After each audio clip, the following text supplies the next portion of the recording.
si la caguem, doncs quedarem molt malament. Avui som aquí, a la plaça de l'Església, per esbrinar què sap la gent de l'Espluga de Francolí sobre neurociència. Acompanyeu-me que ho descobrirem. Molt bé, doncs com us he dit, us faré una pregunteta i us donaré 4 opcions de resposta.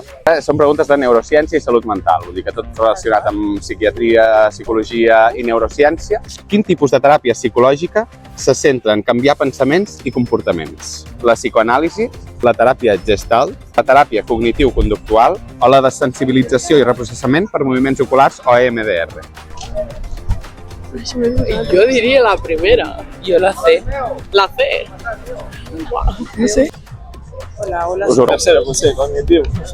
podeu donar diferents opcions, O sigui, cadascú pot dir la seva... Jo potser la 3. Jo també. Jo la C. Com, quina? Conductual. Jo segueixo amb la A. Segueixes amb la A.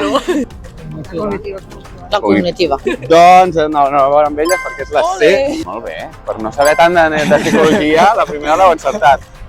La teràpia cognitiu-conductual, cognitiu ve de pensament, conductual ve de comportaments, doncs enhorabona perquè és així. Molt bé. La psicoanàlisi se centra més en intentar donar resposta a traumes que hi puguin haver en el passat.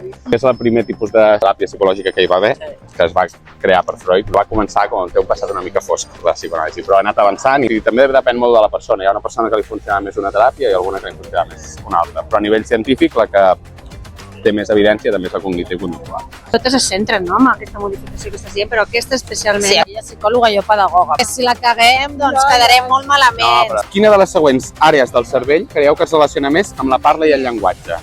L'àrea de Broca, el cerebel, l'hipotàlam o l'amígdala? Mira, la de Broca, no?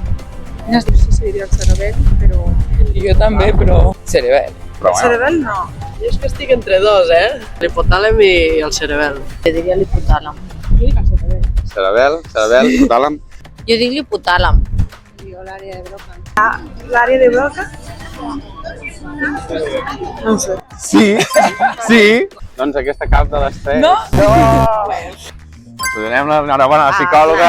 És l'àrea de Broca. És l'àrea de Broca, que és la que està ubicada aquí a la part més temporal de l'hemisferi esquerre. El cerebel és el que s'encarrega més de la coordinació de moviments, la coordinació muscular, que és la part del cervell que tenim aquí darrere, baix de tot.